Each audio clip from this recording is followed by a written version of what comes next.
কোটা সংস্কার আন্দোলনের অন্যতম সমন্বয়ক সার্জিস আলম।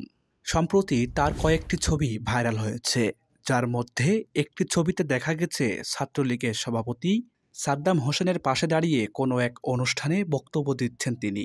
এমন একটি ছবি ছড়িয়ে পড়ার পর ছাত্রলীগের রাজনীতির সঙ্গে তার সম্পৃক্ততা নিয়ে বেশ আলোচনা সমালোচনা হচ্ছে। এ অবস্থায় বিষয়টি নিয়ে মুখ খুলেছেন সার্জিস।